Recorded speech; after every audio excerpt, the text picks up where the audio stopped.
There we go. Got to have the official start to class there with the bell. Good to see everybody today. Glad that you're here. And we are going to get started with our class here in just a moment. Like I said, we're glad to have you here today, visitors that we've got. We're grateful that you're here with us and appreciate those online that are able to join us when they can. We are thankful for your being here. Before we begin class, as we normally do, let's have a word of prayer and then we'll begin. Father, we're grateful for the day. We're thankful for the blessings of this life. We're thankful for the time of study that we have. We pray that you would bless us during this time. Also next hour as we worship you in spirit and in truth. It's in Jesus' name we pray. Amen. Been looking at the intertestamental period and wasn't here last week, and I appreciate those who filled in for me, but we are looking at this page between the testaments and kind of getting our bearings and seeing how things formulated to begin the New Testament. We're hopefully going to get to be about 150 years before Jesus by the end of our time today. So we'll look at some of those things. We're getting, the picture has been blurry, and hopefully it'll come more and more into focus as we look through some of these things. And while we're getting in and getting set and everything, let me continue to go over what we've been looking at and then review a little bit from 2 weeks ago, because I'm sure we've slept since then, so maybe we've forgotten. Galatians chapter 4, verses 4 and 5 is our text for this class that we've been looking at. We've been looking at that phrase, fullness of time.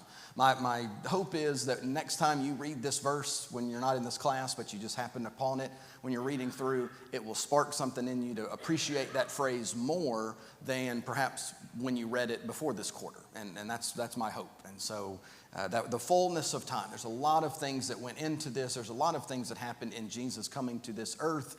And it wasn't just a spur of the moment, momentary thing where God said, let's do it now. Let's try it now. There was a lot that had to be done and get ready and preparation, and the fullness of time had come when he came. So we've also been using this as kind of our outline. It probably seems to you that we've gotten stuck in the middle, but that's just because that's where the majority of this takes place, is kind of there in the middle. But we noticed that head of fine gold from Daniel chapter 2 was Babylon. We've noticed the shoulder and arms of silver, which was Persia, the Medo-Persian Empire, and then we have been looking at Greece in its different forms for the last couple of 3 weeks, I believe. We began with Alexander, and we've now looked at the divided empire, which is still Greece, but it's certainly in a different form than it looked earlier.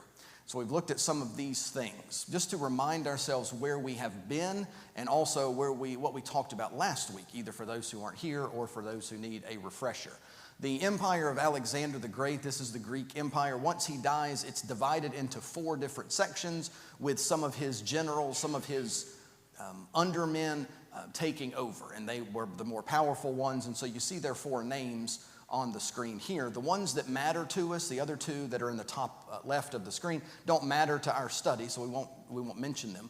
But these 2 in the middle, or the one in the south as well, Seleucus and Ptolemy, these are the empires that develop in this area, and because of their rivalry that they have, and more importantly, where we're concerned inside of that square, being Palestine, Judea, that area, that they're going to be caught in the middle, caught in the crossfire between these 2, as these, again, each of these empires consider themselves to be the successor for Alexander. Now, I'm the one that comes after him. No, you're not. I am. And so they would fight in order to gain territory to try to become the next Alexander the Great, which is always the problem when you follow someone as famous or as popular as Alexander was. You're going to have these rivalries that are there.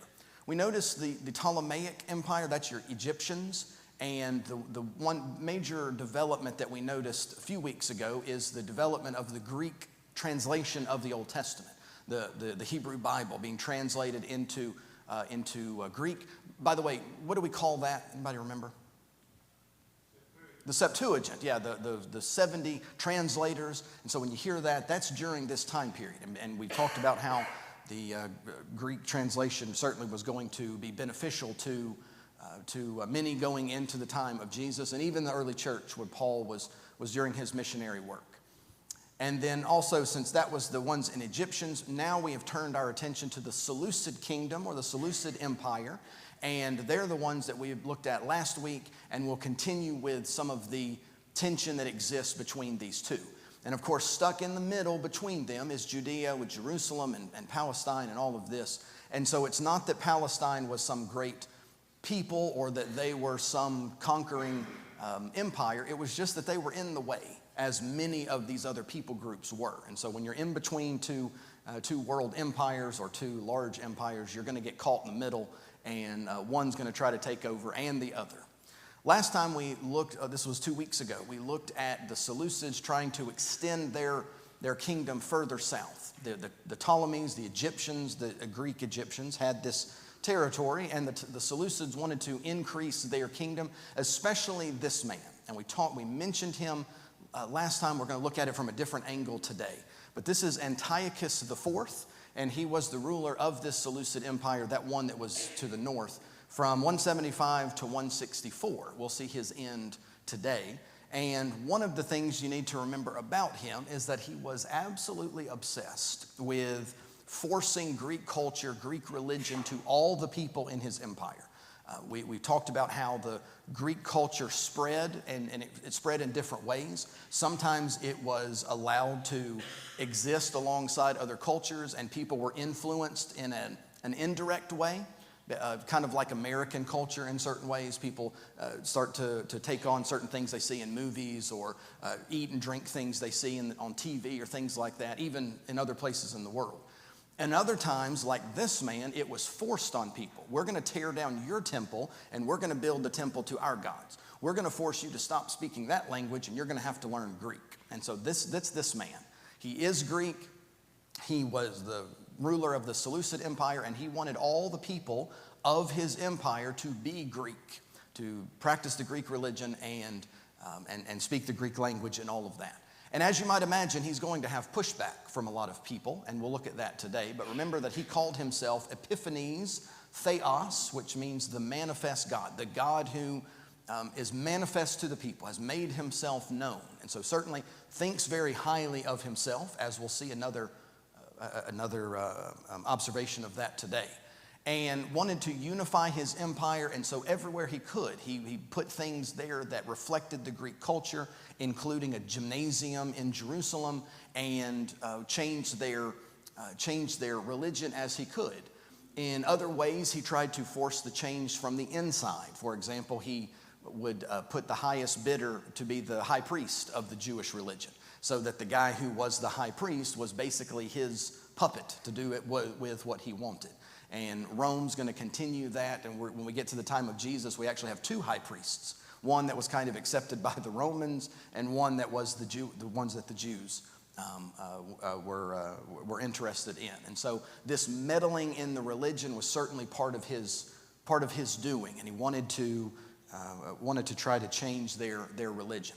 Wanted to expand his kingdom. Again, this is something that we talked about last time, and started wars with those Ptolemies in the south. And so he marched his army there and took over a lot of territory in Egypt, made it to the outside of Alexandria. And 2 weeks ago, I told you about this story, which I know was probably not impressive to some people. I said I loved it because it's not something you hear about in ancient history. You always hear about the attacks and the big battles, and this guy just kind of drew a circle around Mr. Antiochus and said, before you get out of that circle, you need to figure out what you're going to do, whether you are going to not attack the Egyptians like we want you to, or you're going to continue on and we're going to destroy you. So with that little circle he drew in the sand, he really angers that guy in the middle. And so as we briefly mentioned at the end of our class last time, because of this embarrassment, he was upset at not being able to do what he wanted to do.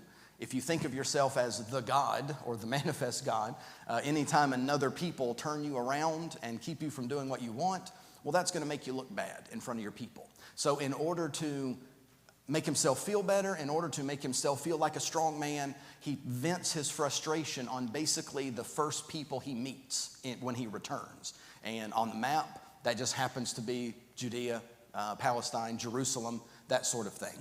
And so he goes to vent his frustration and, among other things, attacks them physically, but also goes hard into that idea of not letting them do what they normally did.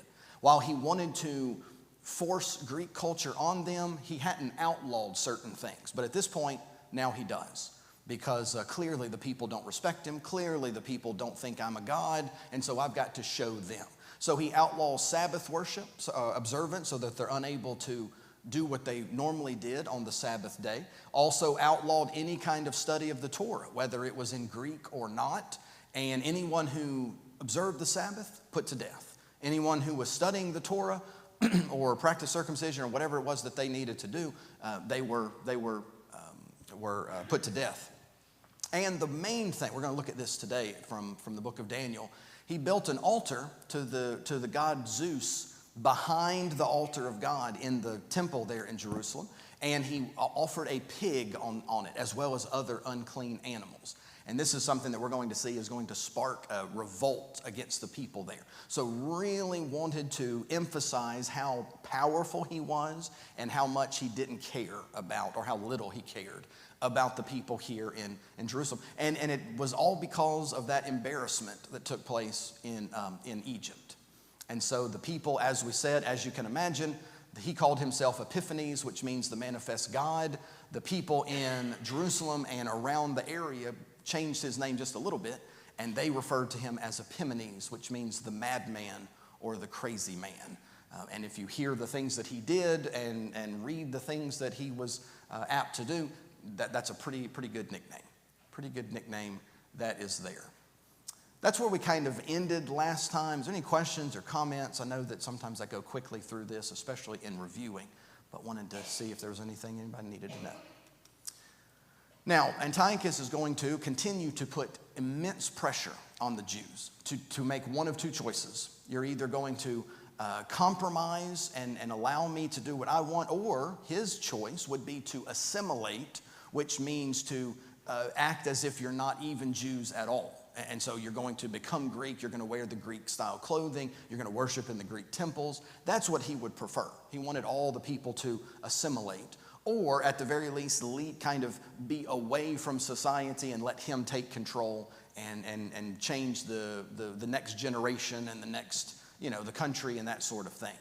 And so because there exists this decision, you're either going to assimilate and become like the Greeks, or you're going to have to resist. There starts to develop this division among the Jews.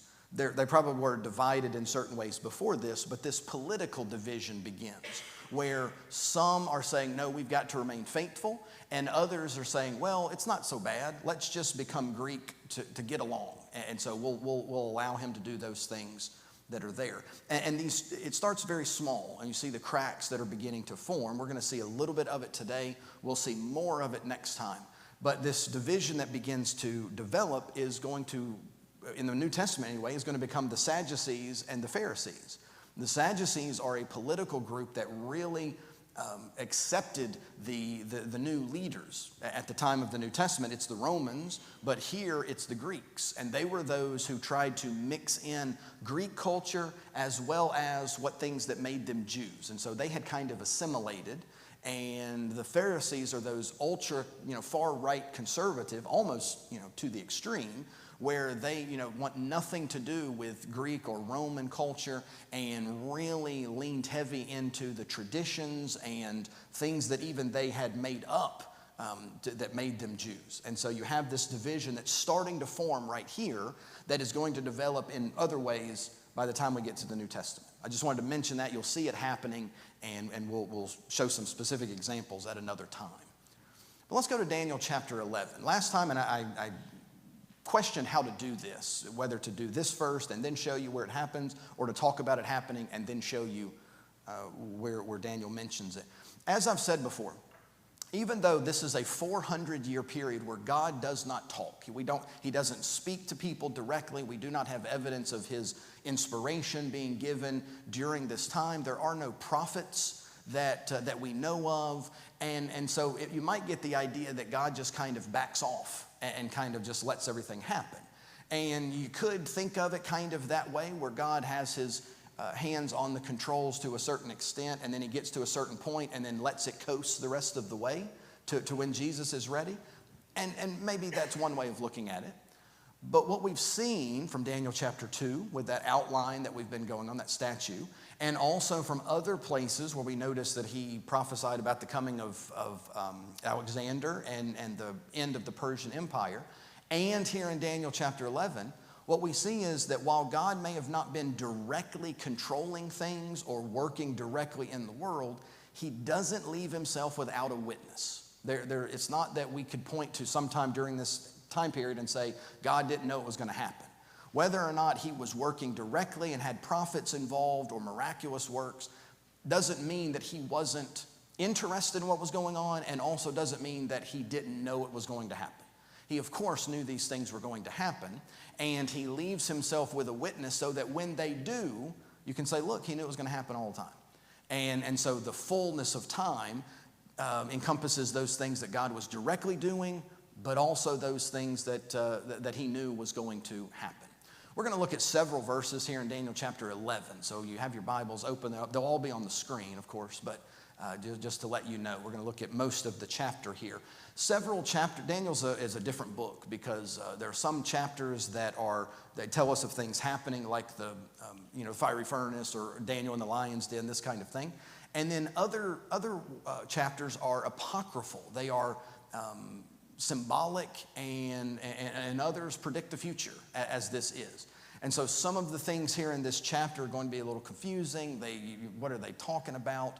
I'll point out the main things just so you get the idea of probably what he's saying, and then we'll move on to other things. But of course, ask the questions that you have. If you go to Daniel chapter 11, verse 2, he's talking about, among other people, the Greeks. He talks about the king of the Greeks. And so he's talking here about Alexander. Because if you'll remember from our look at the ram and the goat, we talked about that notable horn that came up from the goat, and when it was powerful, when it had come up, it was really strong, it was broken.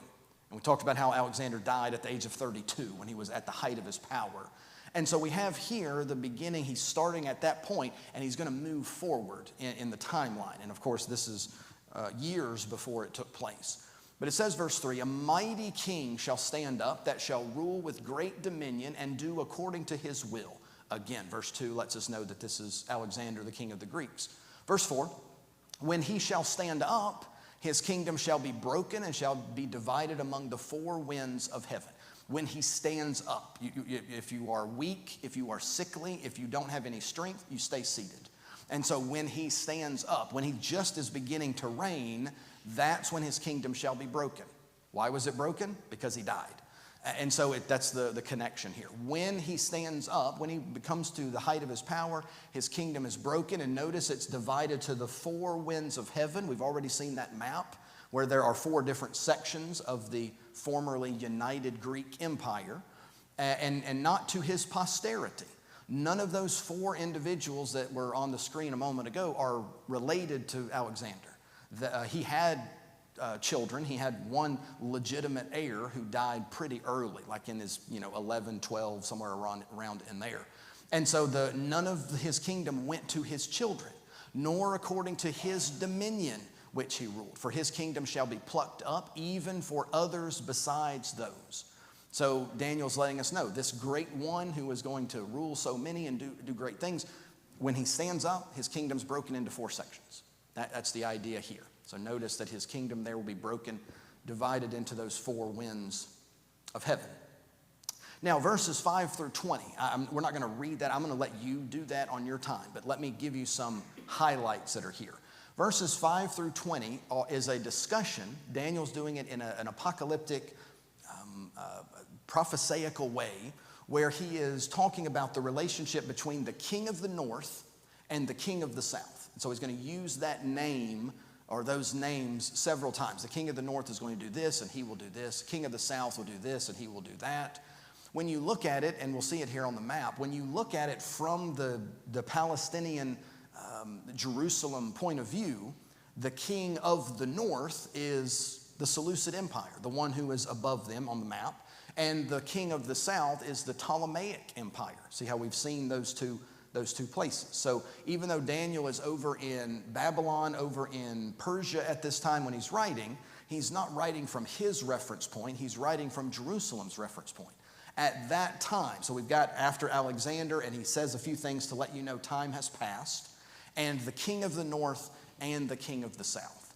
As you can imagine, this passage, as well as many others, are used today and have been for centuries to try to put it in a modern, Daniel here is talking about Russia because they're the king of the north during the Cold War. The Soviet Union, they're the king of the north. And who's this king of the south? Well, they've got that's some other group.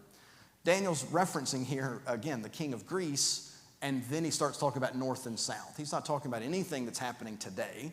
He's talking about something that happened centuries ago for us, but happened centuries after him. And so he is referencing that king of the north, king of the south. So there's your king of the north. There, the top right-hand corner is the Seleucid kingdom, and the Ptolemies are in the south. So from Jerusalem's vantage point, here are these two kings. And as you read verses 5 through 20, you're going to get the mental image here of just waves going back and forth. King of the north does this, and he's going to do this. And then the king of the south is going to respond, and he's going to do this. And so that's what he wants you to see. He wants you to see the back and forth that is there. By the time you get through verse 20 here, you're going to, and though he, as I should mention this, though he briefly alludes to the Jews, he doesn't really talk about them. He might briefly mention them, but they're caught between these two kings. And he's prophesying about something that happens during this time period. And he mentions that, again, the king of the north is going to do this. Verse 21, his estate shall stand up, in his estate shall stand up a vile person to whom they shall not give the honor of the kingdom. So he goes from talking about the king of the north and the king of the south, which really in the context represents the kings of the north, because they had several, in that line. The Ptolemies had a bunch in their line. But he says in this person's estate, now he's going to talk about an individual. The king of the north can mean a bunch of people. But here he's talking about a single one. And he says in his estate, there's going to stand up, again, come to power, a vile person, one who is vile or who is terrible. And they're not going to give the honor of the kingdom, but he shall come in peaceably and obtain the kingdom by flatteries. He uses that word flattery several times here in chapter 11. So whoever this vile person is, he's going to come in. He's not going to take over. He's going to take it peaceably, but he's going to be vile based upon what he is going to do, what is going to happen in the future. Let's begin here with verse 24, and let's go forward, read a few verses here. He shall enter peaceably, even upon the fattest places of the province. He shall do that which his fathers have not done, nor his fathers' fathers. He shall scatter among them the prey and spoil and riches. Yea, and he shall forecast his devices against the strongholds, even for a time. Just notice here, this vile person is going to do what even his fathers' fathers hadn't done. So we get this idea that this is a pretty bad guy, whoever this person is. Verse 25, he shall stir up his power and his courage against the king of the south with a great army, and the king of the south shall be stirred up to battle with a great and mighty army, but he shall not stand, for they shall forecast devices against him. Whoever this vile person is that's the king of the north, he's going to come against those in the south. So he's going to bring his army as others had done. Verse 28, then shall he return to his land with great riches. His heart shall be against the holy covenant, and he shall do exploits and return to his own land. At the time appointed, he shall return and come towards the south, but it shall not be as the former or as the latter. For the ships of Chittim shall come against him, and therefore he shall be grieved and return and have indignation against the holy covenant. So shall he do. He shall ever return and have intelligence with them that forsake the holy covenant. When you read through chapter 11, this is kind of the intonation that you get. The he shall come, he shall do this, and these places we don't know, and these people we're not familiar with. What Daniel is going to reference here, this vile person, is that Antiochus IV that we've already mentioned. This vile person is one of the kings of the north. He's going to come to the south, and because of certain people, the Romans, for our benefit, that may be who the Chittim is referencing here, he's going to return and have indignation towards the holy covenant. So again, this is talking about Jerusalem's perspective. He's going to have anger, choler, indignation towards Jerusalem. And arms shall stand on his part, and they shall pollute the sanctuary of strength, and shall take away the daily sacrifice, and they shall place the abomination that makes desolate. Here's a verse that's important for us because it's a phrase I'm sure you've heard before. Other translations or other versions of this will call this the abomination of desolation. This man will pollute the sanctuary and shall take away the daily sacrifice and shall place the abomination that makes desolate. From what we've said already today, what is it that he did that made the sanctuary polluted and that made the abomination of desolation? What is that in particular? Though Daniel doesn't specifically describe it, what he is describing here is what this vile person is going to do in sacrificing, among other things, unclean animals like pigs on the altar. So this man is going to rise up. He's terrible. He's vile. He's going to pollute the sanctuary, and he's going to place the abomination that makes desolate. In essence, the temple is unable to be used because of the things that this man does. And so when this is Daniel writing,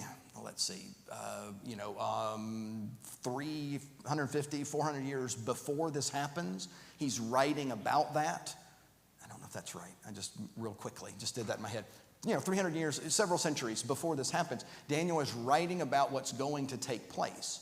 And he's writing about this man. So when this does happen, the Jews who are in that time period can look at this and say, look, this is this man.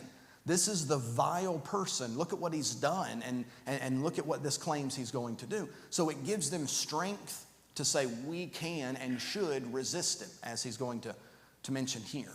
Jesus also uses the phrase abomination of desolation to refer to the destruction of Jerusalem. You remember in Matthew 24 when he was prophesying about the end of the world and the end of Jerusalem, which the disciples thought was the same thing, but Jesus lets them know it's two different things.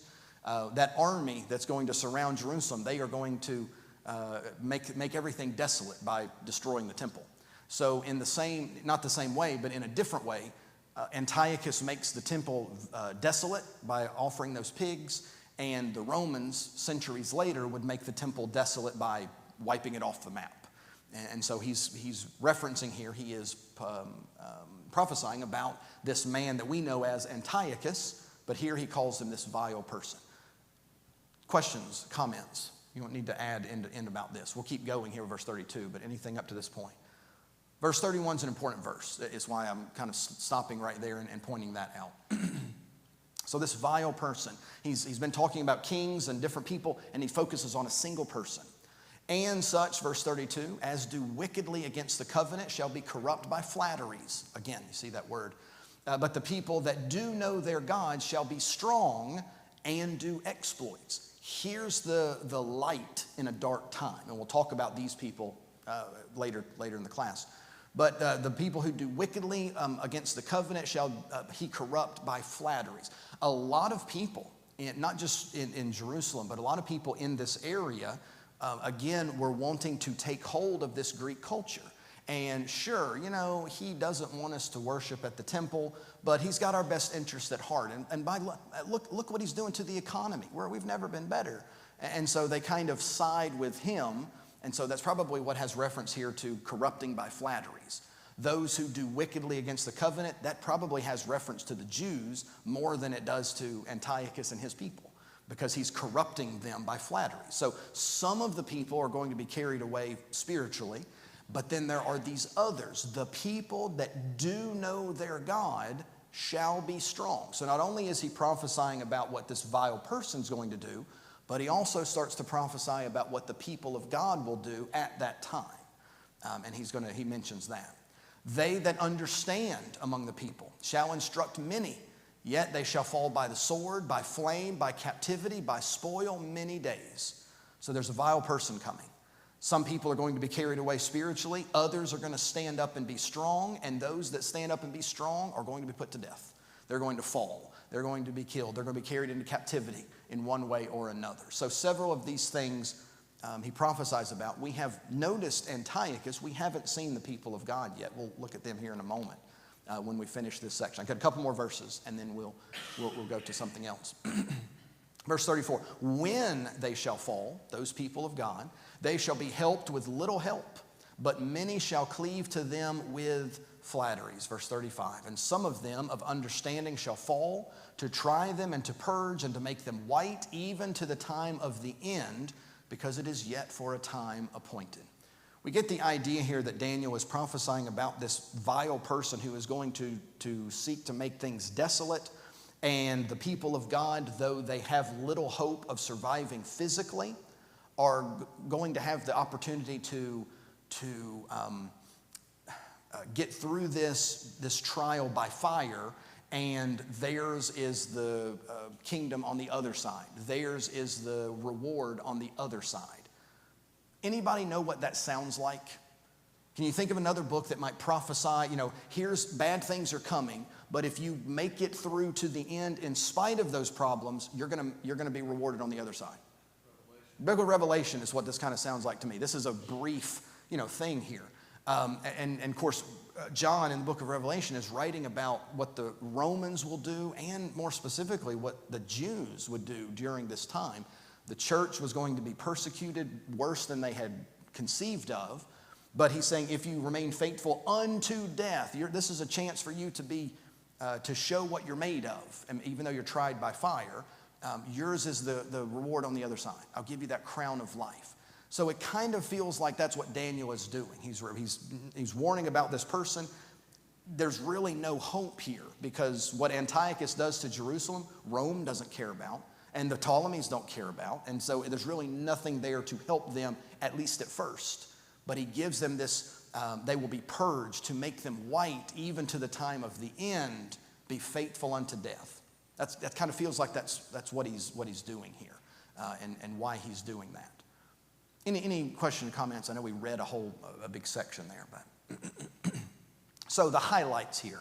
If you're going to write down the important points of this section here, we've got a vile king who's from the north, who's going to desecrate the temple with the abomination of desolation. That phrase is used a lot in and out of its context. And we didn't read it, but verse 36 says that this man, this vile person, is going to exalt himself above every other god. What did he call himself? Epimanes, Theos, the manifest God. And so this vile king is going to continue to get worse and worse. He's going to exalt himself above every other god. And another highlight here of this section is that certain people who know their God, they know the one who is the true God. They are going to be strong and resist. And though there was persecution, martyrdom, there was also purification through suffering. Bad things are going to happen to you. Be faithful, because you're doing the right thing, even though the rest of the world, they would probably change their ways. And many would, in spite of these things. So to me, Daniel is warning this faithful remnant, because if all of these people would go and become Greek, take hold of Greek culture, or if they would all abandon the faith, then we don't have a place for Jesus to come. We don't have a people. We don't have a faithful remnant that's there. So Daniel is warning this faithful remnant. Sure, there are many that are going to abandon the faith. You stay faithful. You be those who know their God in spite of the things that are happening. Because again, there are many times in the historical record we could point to and say, if this hadn't happened, well, then there wouldn't have been a way for Jesus to come. His lineage, the line of David, got down to a single baby one time. And if that child dies, Jesus couldn't come to this earth, because the line of David would have been extinguished. And so there are certain times when if this had gone a different way, then we would have been in trouble. And of course, God knew that this was going to happen. He had warned his people, and to their credit, many of them stood up. God never leaves himself without a witness, during this time period. And he knew that he needed Jesus to come. He knew that when the time was right, and he had been preparing the world for that. And so he's going to remind them here that he knew that it was coming. Though he wasn't speaking here at the time, he knew it was coming. And even in persecution, these Jews were going to remain faithful. Now, a king comes into your town and starts telling you that you can't worship the way that you want to, starts putting to death people who are doing it anyway. We're not going to sit there and take that lightly. It's not something that we're just going to say, well, it's happening, whatever. there's going to be people that are going to be upset about that, especially those who are affected personally for that. So what this does is it meets with a spark of revolt. The people here in around Jerusalem, especially in Judea, in this area, they meet this with an incredible resistance. And the early resistance is led by a priest named Mattathias. This is around 167 or so is when this happens. This is a picture by someone drawn in the 1800s. And this is Mattathias, and he was a priest from a place called Moda'in. And there was a representative from Antiochus came to him and said, hey, we need you to offer this sacrifice for this God. And Mattathias said, I don't think so, I'm not going to do that. And a fellow countryman of his, a Jew, steps out of the crowd and says, if you don't, I will. I'm going to offer it because that's what the government told us to do. And so Mattathias takes a sword here and kills both the representative and this one who claimed he would do it. And so he kind of starts a revolt here by this action that he does, where we have a record of his, preaching to the people, if anyone who is with God, anyone who knows their God, come with me. And so he starts this kind of rebellion here in this time period. And so Mattathias, he has 5 children: John, Simon, Judas, whose nickname is the Hammer, and Eliezer and Jonathan. He, along with his 5 sons, start this revolt in order to expel the Seleucids. They're going to try to get us to worship, these other gods, and they're killing people who decide to follow the law, and so we can't have this. And so they lead a physical rebellion where they get men, they're clearly outnumbered, but they try to attack certain strategic points. Their name, their family name is the Maccabees, Mattathias Maccabee, we might say. And so maybe you've heard that name before.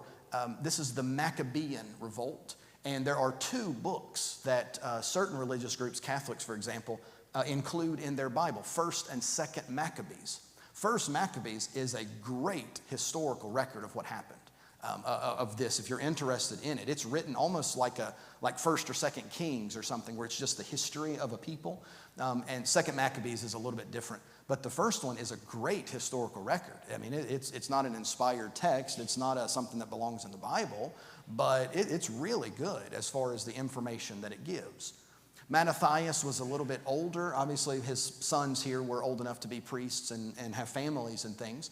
He dies early on in the rebellion, and his son Judas Maccabees takes over, and he becomes the ruler of this rebellion. And their family line is also called the Hasmoneans, and so we get into this confusing, calling the same thing 2 different names. The Maccabees, that's the rebellion, that's the small group, and then when we get into their reign, they're going to be called the Hasmoneans, and we'll talk about them later.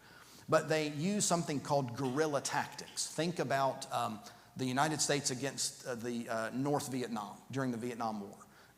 One side was far outnumbered, one side was far too outgunned, and yet that side still won the Vietnam War there because they didn't fight conventionally. And so this group, though they were outnumbered, they knew the territory, they knew the terrain, and they would hide in the hills, and whenever a contingent of soldiers or a strong point was weakened for a little bit, they would come out of the hills, attack, and then retreat back to the hills. And so they used this tactic, and they quite literally expelled the Seleucid forces.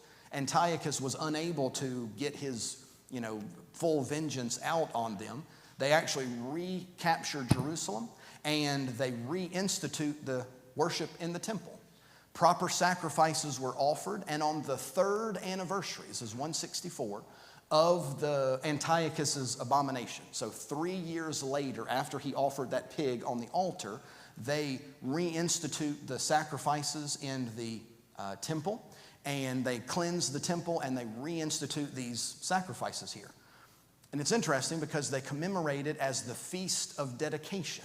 And in John chapter 10, verse 22, we're told that Jesus was here in Jerusalem, and it was the Feast of the Dedication. And it was in winter. It's in December when this is. And so Jesus was taking part in commemorating that event, not, some Old Testament, thing given by God. This was a national and also a religious custom that they had at the time. So next time you're reading John, you read of the Feast of the Dedication. He's referencing that time when the Maccabees and the Hasmoneans reinstituted temple worship. Now, this holiday, the Feast of Dedication, continues to this day. Anybody know the name of this Jewish holiday today? It's in December, and it's a very important feast for them. Hanukkah. Yeah, Yom Kippur is the other one that we know. Yeah, Hanukkah is the name of it. Yeah. So this is Hanukkah. So Jesus was celebrating or commemorating. It's done in a different way today, but that's what he was talking about. And so this begins because of this revolt. They had been forced or tried to force them to abandon their religion. They fought back and kind of gained this semi-independence, and they commemorated it with this holiday. And that's the Feast of Dedication, John chapter 10, verse 20. Antiochus dies in Persia. He's trying to extend his empire in another direction. And according to reports, he died of a raving madness and a wasting disease. Some would credit God directly with that, kind of like one of the Herods in Acts chapter, 12, I believe, and kind of, that kind of thing. I can't say that didn't happen. I also can't say that it did, so whatever you want to believe. But he was a raving lunatic regardless. And so he dies of some raving, wasting disease. And because of that, the next guy that comes on the throne has to make peace with the Hasmoneans. And they gain a small window of independence where they're actually their own kingdom, the Hasmonean kingdom. And for about 100 years, the Hasmoneans are going to reign. Our bell's going to ring before we get to any of this. So I'll pick up with this next time that we're together. Any questions, any comments about this? I do find it interesting that Jesus is commemorating that Feast of Dedication. It's just because it wasn't given by Moses doesn't mean that, he couldn't, commemorate some of these feast days. You have people today, some people, religious people, say you can't celebrate different holidays, or you can't, celebrate your birthday or whatever it is, because that's being like the world. Well, the people were commemorating a great day in their history. Jesus was one of those people, so he commemorated it as well. As long as there wasn't anything they were doing that was, wrong, he was going to continue he was just like they were in many ways. And so I found that interesting that he was celebrating Hanukkah the way that the people did at the time. Anything else there? All right, thanks so much for being here. We'll pick up here next week as we continue our journey through this blank page.